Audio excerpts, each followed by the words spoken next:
This is what during a tropical storm is like. No power and needing supplies. The tropical storm is going to become Hurricane Eta. And the tropical storm just hit here. My house has no power right now because of the storm.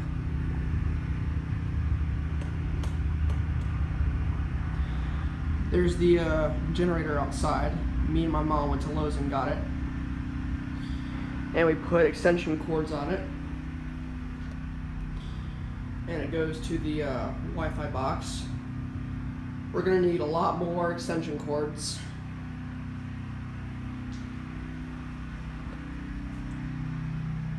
And before the tropical storm, I had to pick up all the chairs out there. Probably more of the tropical storm will come back. I don't know. Yeah, it was super rainy and windy. In fact, like an hour ago, we had a tornado warning. That's actually part of the tropical storm.